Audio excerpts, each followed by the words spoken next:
Well, as I'm turning, I hit the Forerunner, and the Forerunner like shakes. I was like, oh my God, what did I just do?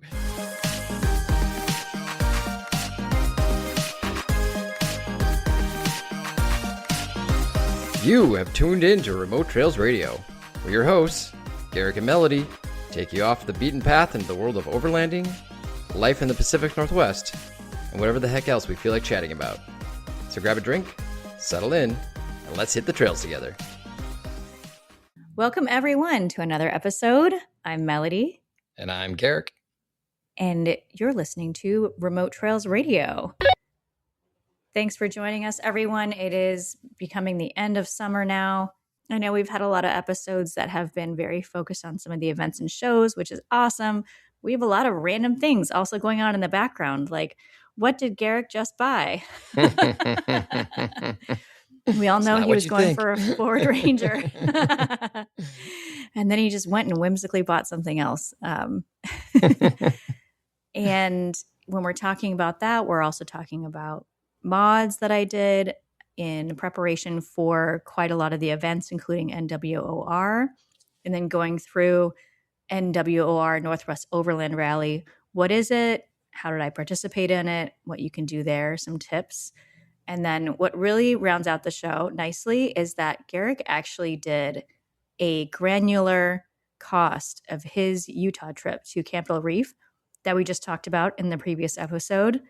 And it's pretty eye-opening, I think, to know exactly how much did it cost him to do that.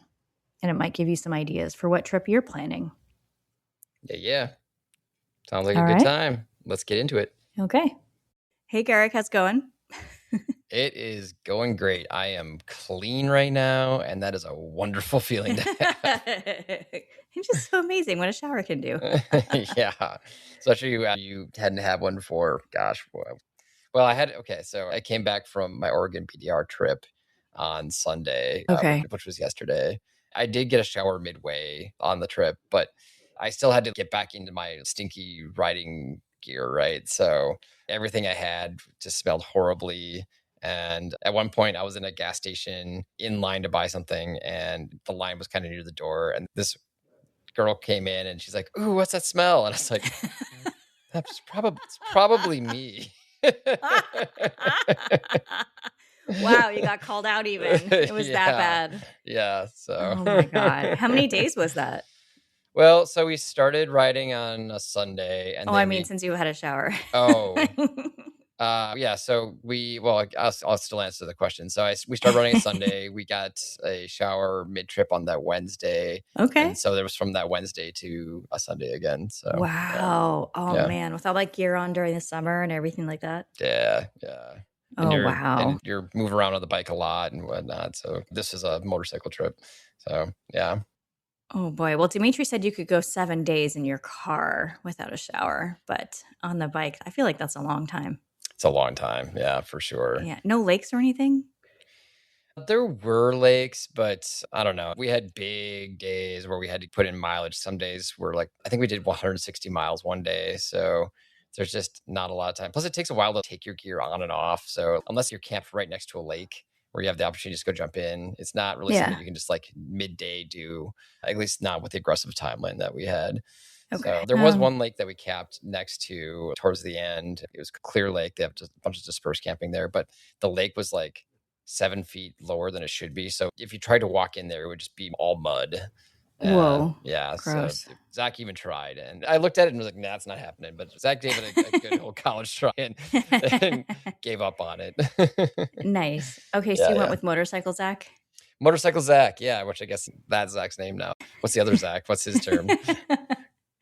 No, we have to create one. Overlanding Zach or you did the Orbiter or the Wobbiter? Yeah, or the Orb Doctor. We actually did cut some of both. We did all of the Oregon BDR, and then we did section 1 of the Wobbler on the way back, because it was we end at where the Wobbler starts anyways, and between just doing I-5 or doing another BDR section, we're like, well, let's just do another BDR section. Why not? And you had Teresa and Zach actually drive you down. Yep. Exactly. Yep. You And guys are so then, lucky. yeah, it was awesome. Yeah, that was so amazing. Um, riding that highway for hours would have been absolutely awful. So she definitely spared us on that. And then we actually met up with some friends at the Washington Oregon border to do that last section one. So they could do like, Ooh, yeah, the weekend trip with us. So yeah, it was a good time. And we nice. will be discussing it more because we're actually going to have Motorcycle Zach as a guest on our next recording. I'm not going to say next episode because sometimes we switch up when these things get published, but our next recording, anyways. Sounds good. Awesome. Then you might have some other news for us that's pretty exciting and Yeah. quite the surprise. Uh-huh. Many people were surprised about this, I would Mm-hmm. say. Probably because I was pointing to the right field and then ended up hitting to the left field on this one. Pretty quickly, I would say. Yeah. I was planning and hoping to buy a Ford Ranger, but I ended up buying a 2024 Ford F-150. Okay. Yeah, so I went full size. All right. Yeah. Which Welcome to the full size club. yeah, it's not something I was considering, but then this unicorn spec just dropped on the market where it's an XL trim, so it's like the base kind of work truck trim because that means it doesn't have a lot of options that take up payload, and it has a real kind of rugged interior. It has like vinyl seats and vinyl flooring, so it's really good Yeah. for overlanding and dogs and whatnot. So riders' fur won't stick to every surface in the cab. It has the SuperCab, or which is often referred to as like extended cab, where it has two full-size doors, but then it has two half doors. So it has two rows of seating, but it's great because the half back doors are actually suicide doors. So you can open them up like fully open. If you want to put a fridge in there, it's super easy because it opens all the way. There's nothing blocking you. It's not like you're trying to get through like a normal door where it's kind of angled 45 degrees on you. Right. Yeah. Yeah. And then because it has a shorter cab, that means it has a longer bed. It has a 6.5 foot bed, which is great when you're planning on using the bed for like a living space, such as a camper. So that was cool. I'm just going to keep gushing about this for a little bit. So it has the 5.0 liter V8 Coyote engine. And this is the first time I've ever had this strong, powerful engine. And it's like a kid in a candy store. It's Aw. nuts. Yeah. Is it gas or diesel? It's gas. Yeah. I don't think they offer a diesel option for the F-150s. Okay. It's either this or it's all the turbo 4s and 6s, I think. Yeah, the V8's great. It's just so throaty sounding and so quick. It has the extended range fuel tank. So it has a 36-gallon fuel tank on it, Oh which my is just gosh. like, That's a dream. that's double what I have on my 4Runner.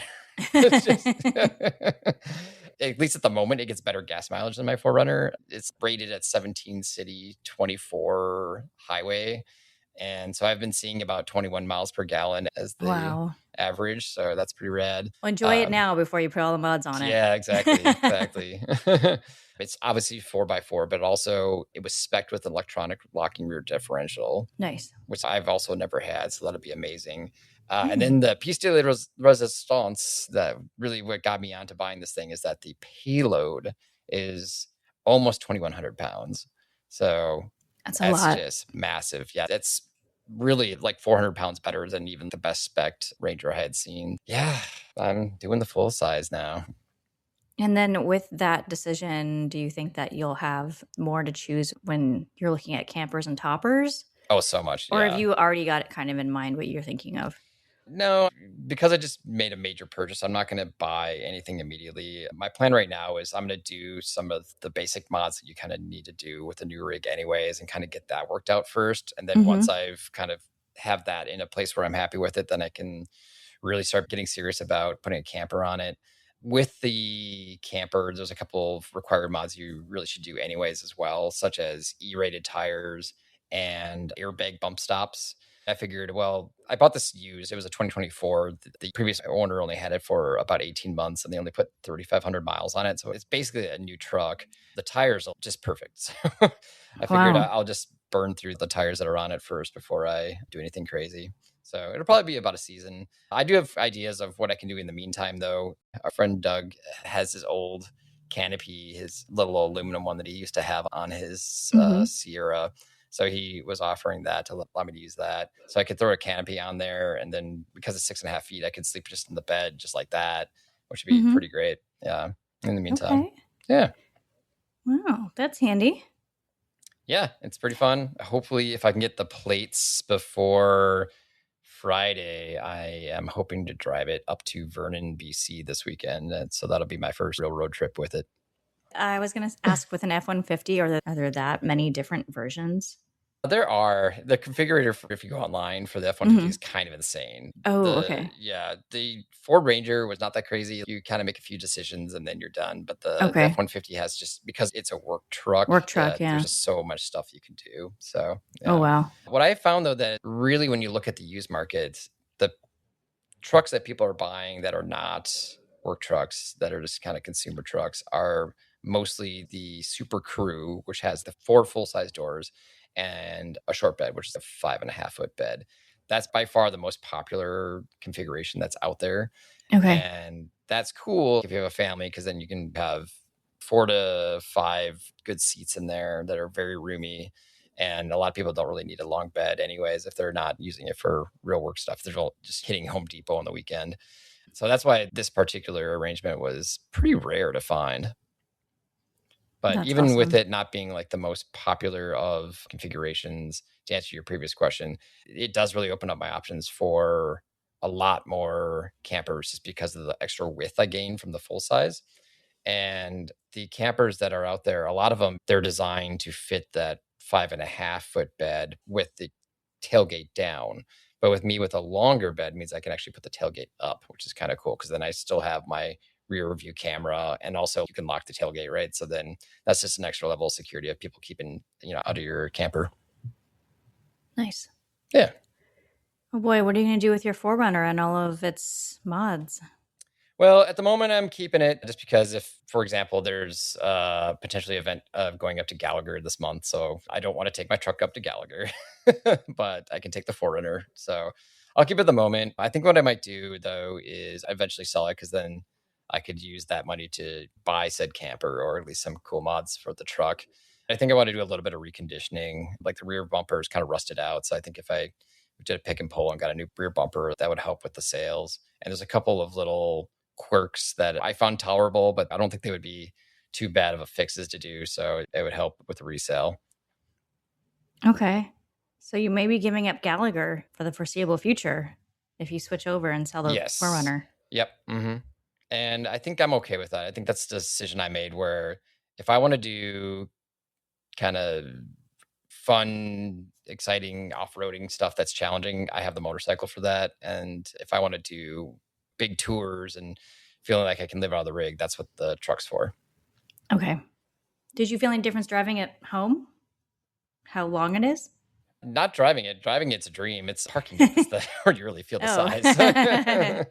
Yeah. I've been trying to figure it out just in my driveway how exactly I want to configure it and make it set up. Oh, by the way, I have a scary story related to that. I actually had to take the Sounder to go get it because it's down in Tacoma. So I took the Sounder train down and then drove the truck back. And I had my Forerunner parked. My driveway, you can go straight, or there's actually 2 little parking spots to the side, to the left.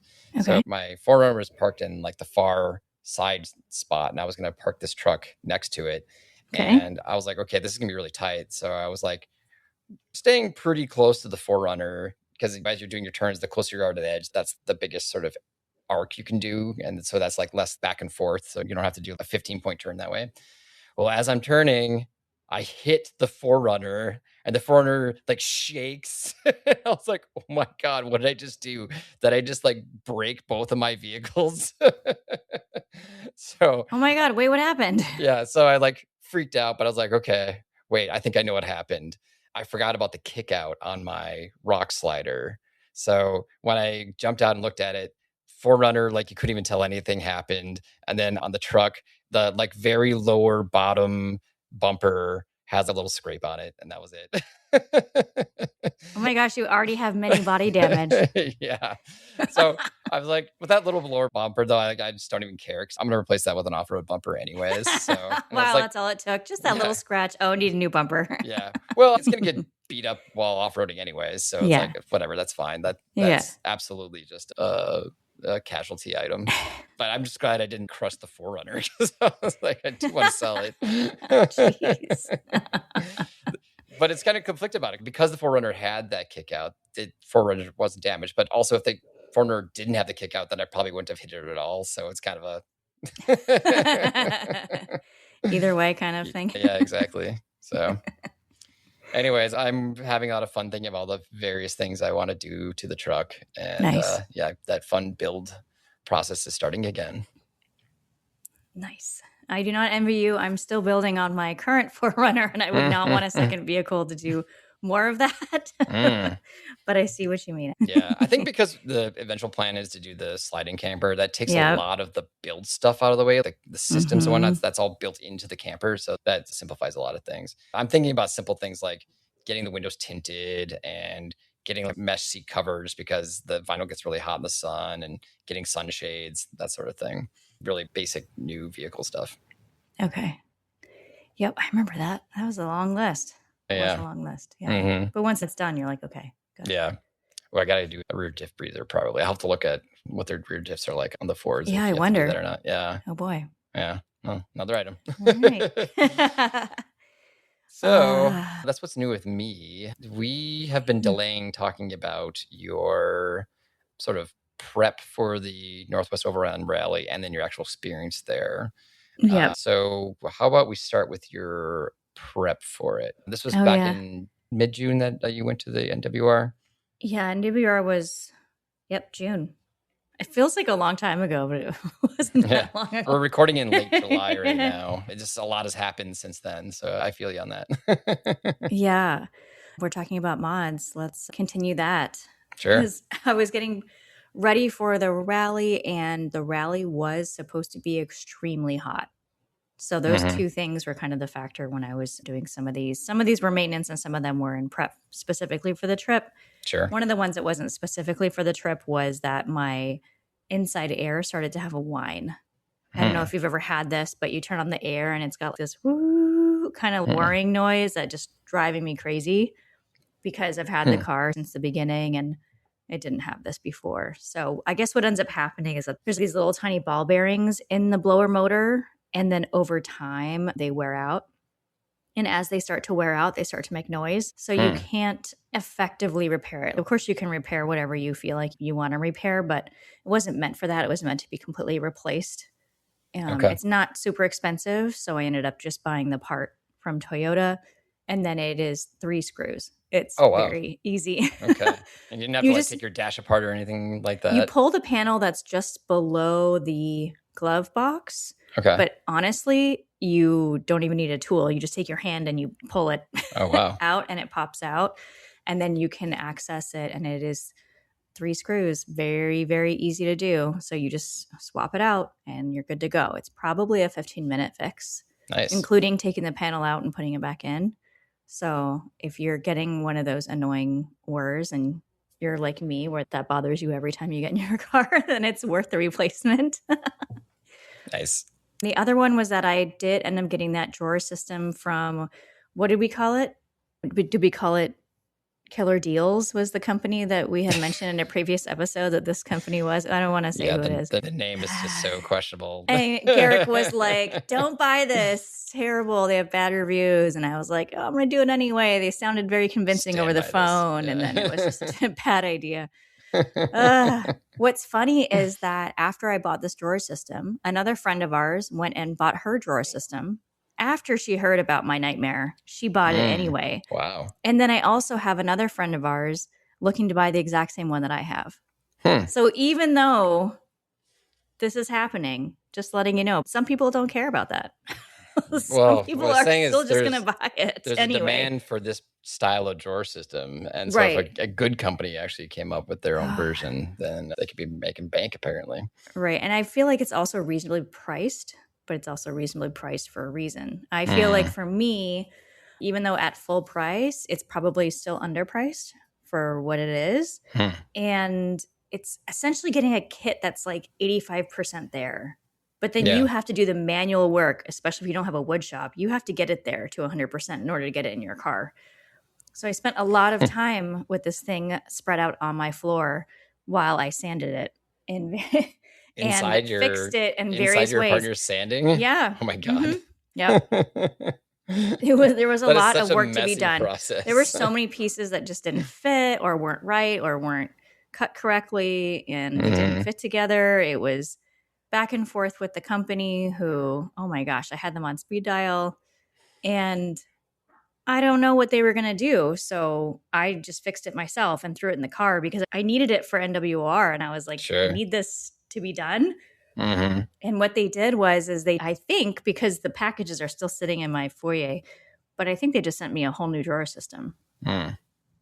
I mean, it's good that they're like just trying to fix it, I guess. But man, this Who knows is if that works, right? So yeah, yeah, I don't know what's going on.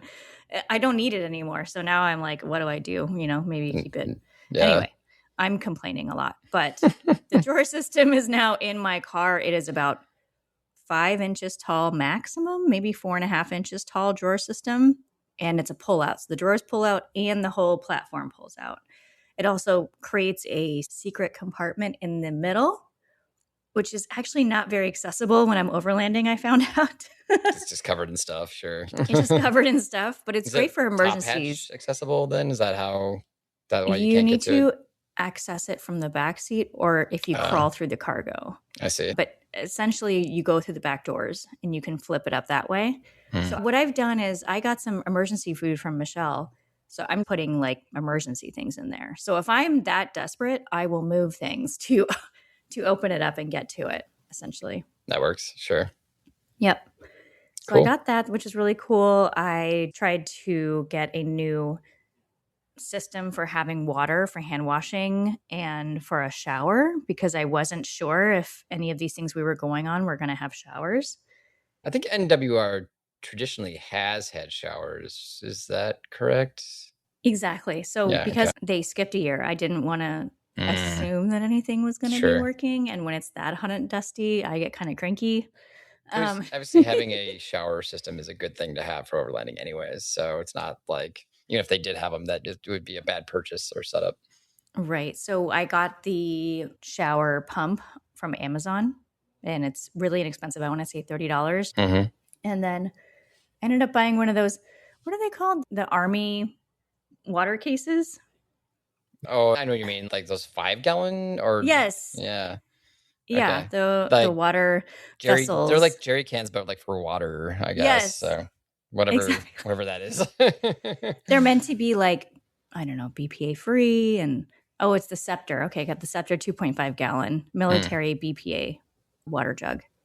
And so cool. I know, Garrick, that you don't like this one because I Nope. bought it mainly to hold water. So when I'm using my shower, I got one of those little $5 smash down buckets. And so you can pour water into the bucket and then you can take your shower from there. But I Sure. needed something to hold the water as it sloshes around in the car while I'm Hmm. driving. And Yep. so I also was trying to use this for a hand washing station and stick the automatic pump on top of this water can, and it worked magically until Garrett came along, and then I don't know what happened, but it saw Garrick and it Oh, was like, don't no, do we're not not doing blame me this. for this. Do not blame me for this. It was working fine for me before. Yeah, so it looks like it fits in there into the Scepter. Scepter has a smaller opening and a bigger opening, so it It looked like it does. fit in the smaller opening pretty well. But then Right. it would just go and pop It'd out. pop itself out. Yeah. Yeah, It was just like, I reject this totally, and it would yeah. pop out. We were trying to figure out if it was just like pressure within there, so we like open up a vent and try to make it. It just like nope. So my best guess is that it was because when we were doing it at the big thing, it was Yeah. so hot Hmm. that all the plastic was just larger because of all electrons, or whatever, moving together, right? So it must have been cooler at NWR when it worked perfectly for you. Yep. That's the theory, anyways. So I'm going to have to figure out something else. Like one of those like top gallon jugs or something where I can just put it on top. I don't know. We'll see. I'll have to ask around It to was other really people. hilarious how it popped out, though. It wasn't like it just fell askew. It would just fully pop out and just be like hanging out the side. Yeah, it's a bit dramatic.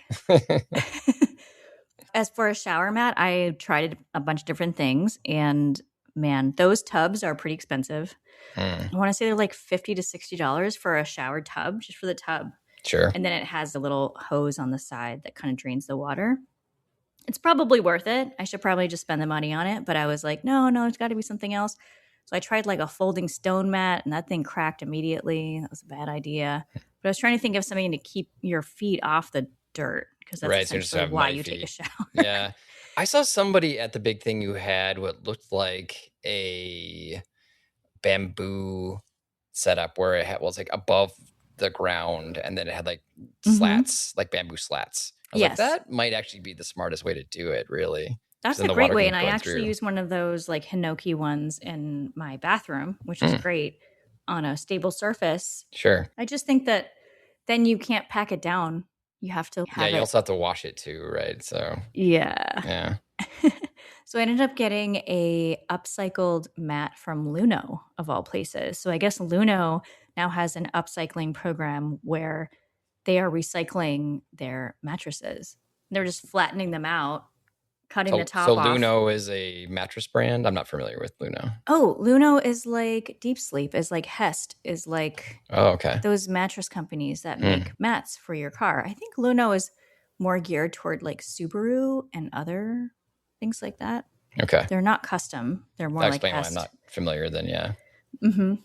And yeah, they're like Xped. They're upcycling their mattresses. And so I bought one of those because they're flexible. They're thick, heavy, durable. You just throw them on the ground and they're good to go. Easy to wipe off because they've got some sort of coating on them. They're great. So So I just use that. this is like the Exped type material. So there's no air in it. I'm guess I'm just No, not quite. So it's just like you're throwing like a piece of plastic on the ground, essentially. essentially. Okay. Yeah, very fancy canvas type plastic on the ground that used to be a mat, but Okay. You now might it's have not. to send me a photo so I can post it on Instagram because I think I need to see this I don't to know fully if get they it. have it. It was honestly like they just started it the day before at Expo. So I don't, I'll Oh, look and see if they, don't you still have it yourself though? oh, I have it. Do you mean I can take a picture of mine? Yeah. Oh, okay. Yeah. I'm like thinking of like a marketing photo. I'm like, I don't know if I have a marketing photo, but yeah. Okay. Sounds Nah, good. let's get the real deal. Yeah. How it looks in your living room, not Nice. the marketing perfect version with like the sunset hitting and the mountain in the background and this product sitting there.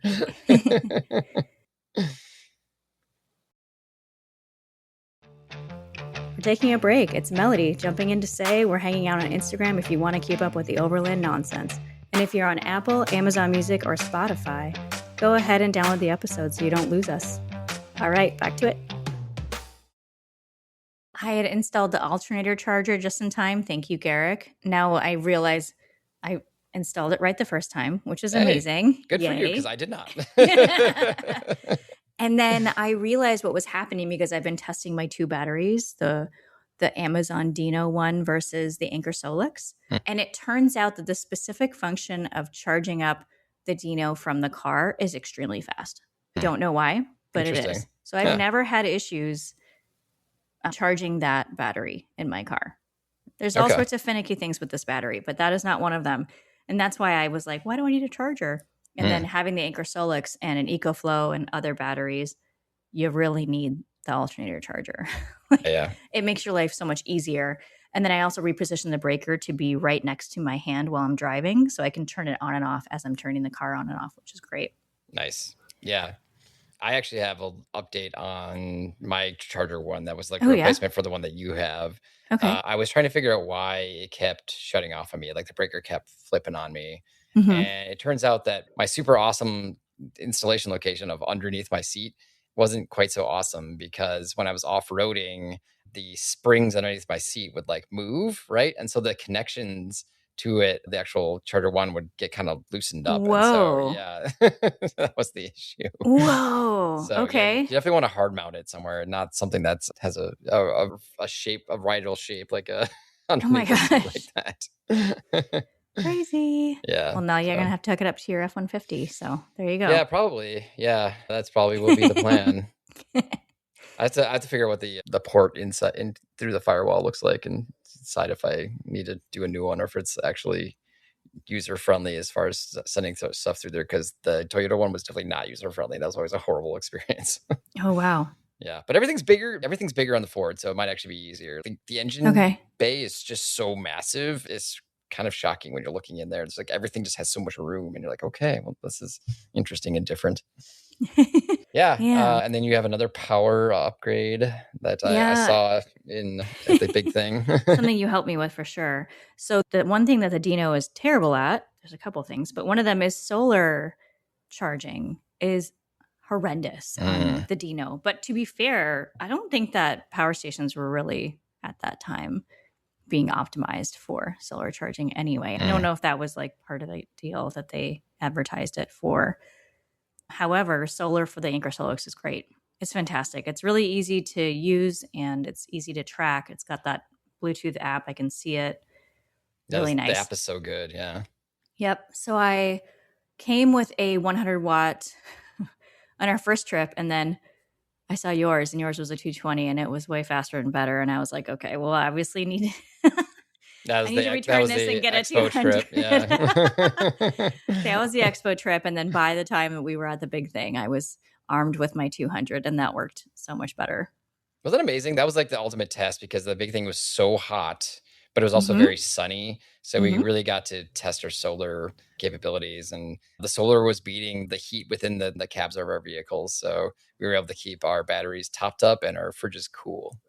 Yep, it was great. Oof. Absolutely. Yeah, So and I know you bought like a non big name brand because I have the EcoFlow panel, but I actually was just watching a video by the Solar Lab, which is a YouTube channel, and they were making a big point that solar panels are definitely one of those things that you can save money on because the name brand ones are nice, but right. you get a lot for a big discount with the no name brands, and they work most of the time work just as well. Yep, I like to save money. So if there's an area where I can and it's reliable, then I'll do that. So with solar, I was able to kind of buy non-brand and kind of see how it went. I was pretty successful each time, and maybe that's just because I'm lucky. But I think for power stations, I'm going to go brand name. And then for solar, I don't think it's really necessary at the moment to do Yeah. it. Yeah. Just make sure, obviously, that the numbers match your power station. So you're not like overpowering and killing off your solar controllers or anything Right. like that. Yeah. And I know that they're cheaper in the winter, but there is something to be said about testing your solar panels so that you're within that return window True. Good and point. just making sure it works. Yeah. Yeah. Cool. And Well, then glad to the hear other that worked thing out for you. was, oh, thank you. The other thing was is that I was testing my Starlink, and that's been working out really well. It sucks a lot of battery, so I am going to have to bring a separate battery for it if I intend to use it more regularly. Like Yeah. if I were to be remote or on the road. I think it's 15 to 20 minimum watts that it's pulling in any given moment. So, yeah, if you have a lot of sunshine going at the time and you're charging it via solar, probably not a big issue. But if you leave it overnight, you'll wake up and find that your battery's been drawn quite a bit. Yep. I actually was noticing the last couple of times I've tried using the standby mode. For one thing, standby mode is now $10 a month, but also it seems like it's slower. I don't know if it's just Mhm. because more people are using Starlink now, and Oh. so maybe that's it. But it used to be like people could watch YouTube videos at the lower res on standby mode, but I was like basic websites weren't even loading for me on standby mode. Oh. So it seems like it might be just like messaging only and not much else for standby mode. So it's still good as like that emergency option, but Yeah. don't think that you can just have this like super cheap option for internet. I've just had it on the Roam plan when I used it, so I actually haven't tested standby yet. No, sure. Actually, the opportunity of using the prorated rate is pretty solid though, because I actually turned on my Roam at the big thing because it was 3 days away from the month click over. So Yeah. it cost me under $4 for me to have Oh, wow. That's a the good Roam idea. plan. Yeah. Yeah. Oh, Yeah. So if sweet. it works out time wise for when your subscription clicks over, you can get some good deals that way. Oh, nice. That's a good Yeah. tip. Hmm. And then Exactly. there were like 3 different ways I was trying to stay cool at NWOR. One of them was a gel bed that's like the length of your body that you can stick onto your mattress that Mm. kind of keeps your body cool. That does not Okay. work. Do Hmm. not buy it. Return. Because what it does is as soon as your body heats it up, It just it's great stays for the warm. first 30 seconds and then your body Yeah. heats it up Hmm. and no good. And then if you're on a multi-day trip, the gel bed doesn't cool off. So whatever temperature it is in your car is what it maintains. And Mm. so you're just going to get into a hot bed, essentially. That's going to radiate back to you. It's a bad idea. Yeah. And then I brought those neck ice packs, which actually I thought were good, but it doesn't last for very long. You get maybe Mm. 5-10 minutes of relief. So that was kind of a bummer, but something that I would continue bringing on trips just as a Band-Aid. Sure. And then the other thing that I got was a fan that rotated that had a misting function. And what I would say is mine was not very powerful. Garrick, you've seen this misting fan. Mm-hmm. But Costco, since we haven't talked about them in a while, Mm. they have just come out with, you remember the light lantern that I was talking about from Costco? Yeah. That was pretty good from Infinity. Sure. So Infinity made a giant misting fan that comes with its own bucket, collapses inside of it so that it's not this giant thing. Because you can get a Home Depot bucket filled with water and then also have one of those big monster misting machines, but then you have a lot of bulk because they don't Yeah, match together. I feel like we saw this at NWR before. Somebody had a Milwaukee one or something like that. It was like one of the tool manufacturers had that exact that's setup. the original setup, is like having just one of those big Home Depot buckets, fill it with water, and then put the swamp cooler on top, kind of like that. Got it. And so the one from Costco is integrated. So you can, it's larger. You can put it together. And then it also has a solar function on the back. So you flip down the back because typically if it's hot, you got a lot of sun going on. Indeed. The solar is supposed to power it. I don't know if it works, but that has just come out, I think, yesterday or the day before in Costco. So I might look for that because that seems like a pretty good idea. Yeah, for sure. Yeah, so that was my mod list for NWR. All right. So now that you did your preparations, how did NWR go for you? Yeah. It went well. They missed permitting last year in 2025, so they didn't hold it, which was really unfortunate. There's a lot of work that goes into putting it together. Yeah. And a new family is now, I think it's the Mezdag family, is now over NWR. So this is their first year putting it together on their own. It used to be a different family that held it for many years. And it was moderately attended. There weren't too many vendors, but I would say similar to how many vendors were in 2024. Okay. I was there because I was a volunteer for Rigs and Adventures. So Rigs and Adventures is the designated group that for free will take people out on trails in the area. Sure.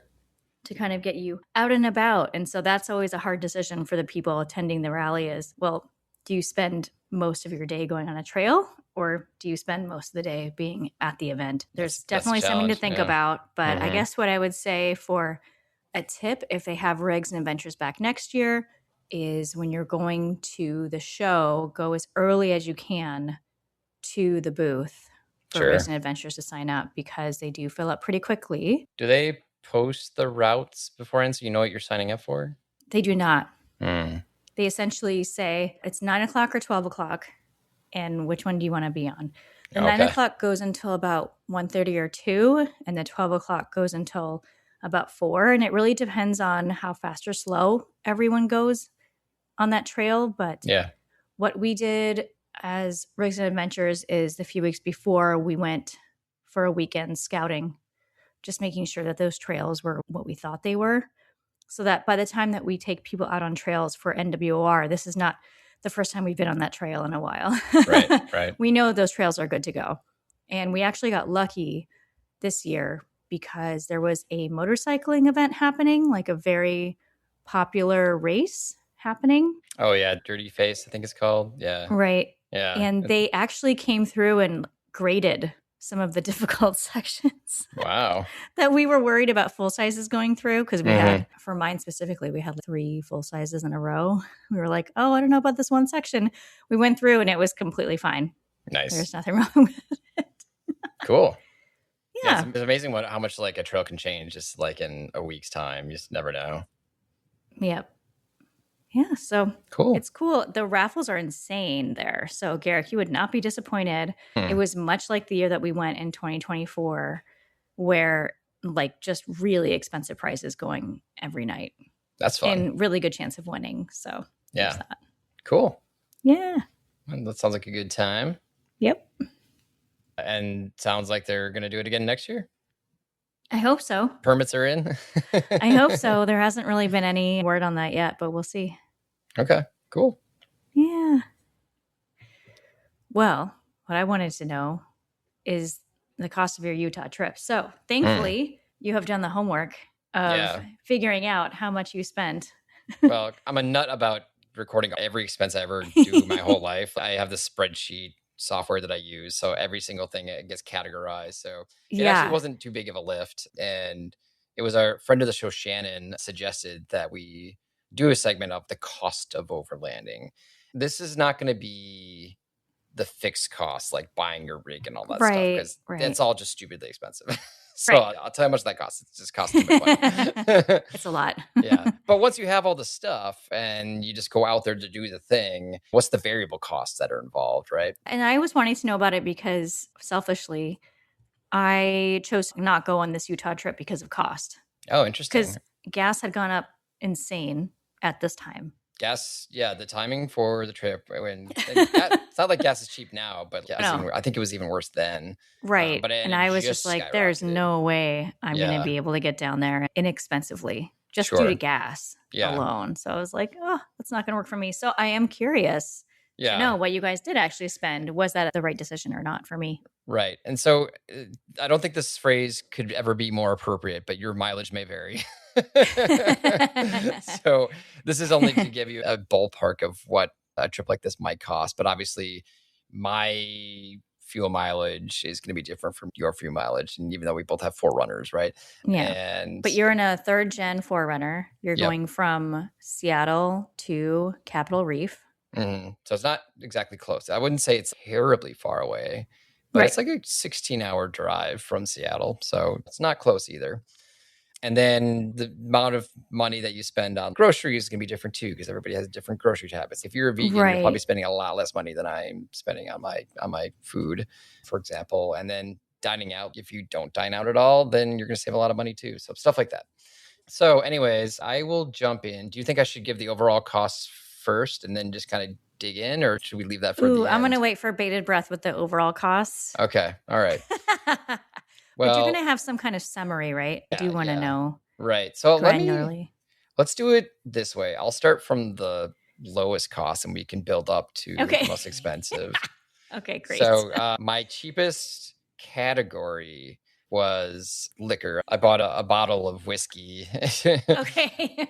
So here's a pro tip if you are a drinker, if you enjoy liquor. It's very expensive in both Washington and Oregon because of all the extra taxes they apply to them. Even Oregon, even though that gets the no tax state, they actually apply a lot of taxes to liquor. So if you wait until you get into Idaho, Idaho has much better prices just because of their Mm, low taxes. Yeah. So I spent $32 on that bottle, and that was my cheapest expense category. okay. And that lasted me the entire trip and then some because, yeah, I didn't drink at all. The next thing, and this is entirely not necessary, but I bought some souvenirs at the Capitol Reef gift shop. So I bought a bandana because I forgot to bring a neck buff. So I bought a bandana that I kind of wore around my neck for the trip. So in that Mhm. way, it was a souvenir, but it was also kind of necessary because I didn't want to burn my neck. And I also bought a cool metal bookmark because I was reading a book on the trip along the way as well. And it has the Capitol Reef, really cool graphic on it. Okay. So that was 38.64 that I spent on that. I had to buy a couple of passes on the trip. We went into Goblin Valley State Park. The Idaho state parks are generally about $20 entry. So that's what I had to pay for Okay. that one. And then for the Capitol Reef, that's a national park. So you have to buy a national park pass of some kind. Okay. I didn't think I was going to hit 3 national parks this year. So I elected to just get the individual park pass. Otherwise, if you're going to hit 3 national parks in one year, it makes more sense to get the America the Beautiful pass because then you actually will save money. Okay. So Um, that $35 could have been waived with that pass. if you already had the America Yeah. Beautiful pass, then yeah, then you already have Okay. that covered. So yeah, that was $55 for those two passes. On the way down and the way back, because it was 16-hour drive, we decided to break it up into two segments of 8-hour driving days. And instead of doing what we did for the big thing where we found dispersed sites along the way, I was leading a group and there was like Oh, 5 of us. right. So I was like, Yeah. I wanted to just get a hip camp. So my share of the 2 nights of hip camps, both the way down and way back, came out to $52.08. Woof. Well, that's pretty good. That's pretty good considering what Idaho No, I'm making wanted. fun of you. Yeah. Yeah, it's Like not much. $52 is Yeah, not a not lot. much. Yeah. So, some campgrounds that would be one night. Was that your only overnight cost, like hotel Mm-hmm. / camping / everything. That Yep. was it. Yep. That was it. Yeah. $52. $52. Yeah. Oh If you my don't stay at gosh. hotels, you save a lot of money. Oh my gosh. Okay, great. Absolutely. That's That good that place news. was cool. Like it's called Kego Cove. I'll call them out on here. They have this pond, and then there's 4 sites around the pond, and they stock the pond with fish. And they also have this neat platform in the center. So like kids were like swimming in the pond, and I actually caught some fish with my rod. It's private property, so you don't even need a fishing license, which is pretty cool. So yeah, that was All a great right. stop in Greenleaf, Idaho, kind of near Nampa, Idaho. Next up would be dining out. That's like getting a McDonald's. I think I had 1 or 2 sit down meals. I spent $87.49 on that. Again, that's going to be depending on what you do. And then the top 2 categories are groceries and fuel. Hmm. I don't know if have you already looked at my notes? Do you know the numbers, or do you want to do some guessing? I'm looking at it right Oh, now. okay, so never mind. I Unfortunately. won't make you guess then. My groceries, and then also just random camp supplies, like you get sunblock and that sort of thing, right? Yes. That totaled out to $266.18. That's pretty good. Yeah, but groceries are expensive now, so I feel like it still seems high to me. that's a low number. Okay. Yeah, I think it does help that we do the community meals for dinners. So Yeah. I'm really only buying 1 dinner, and my breakfasts are pretty low key. Like I'm just doing oatmeal. So really like most of the spending is for like drinks and my sandwich supplies that I do for lunch. And then, like I said, random things like medication, sunblock and whatnot. Yep. And then finally, the one that probably everybody actually cares about is the fuel cost. And this kind of surprised me because I thought it was going to be higher. But my fuel cost to go all the way down to Utah and do a bunch of, I think we did over 300 miles of off-road riding and then come back all the way back to Seattle, was $784.98. Oh wow, that's a lot lower than what I thought it was going to be. Right? Yeah, it was really not that bad. So adding up what I consider the required cost, which is like fuels, groceries, that hip camp stay, and then the entries, that ended up being a total of $1,158.24.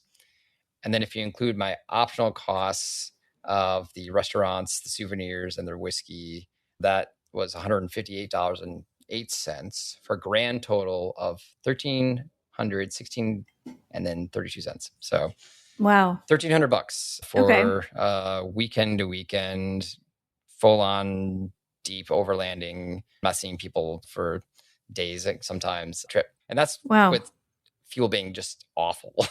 Just straight awful. Yeah. You consider that like a 9-day trip? Yeah, it's a 9-day trip. Mm-hmm. Exactly. So 146 a day. Wow, that's less than a hotel. Yeah. So once you have the investment in, it's really not too bad. That's pretty good. Yeah.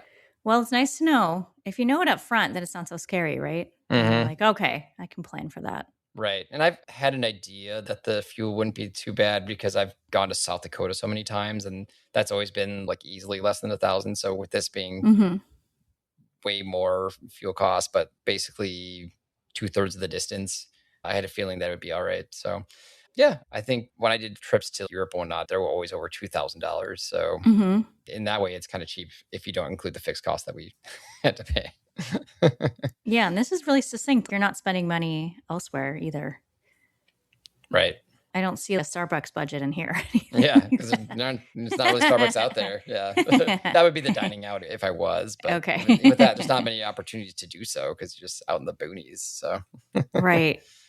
Now, I haven't collated the Oregon BDR route that I just did, but that would be kind of inverse. That one, the fuel budget would be super low because the motorcycles are very fuel efficient, but our dining budgets could be just massive, right? I might have to do that as a future segment, just as comparison to see just how I would like to see that. Okay, cool. Yeah, I feel like then what becomes the most expensive part about all of this is going to be your mods and depreciation of your vehicle, right? Right. Or any accidents that happens, like damage or anything like that.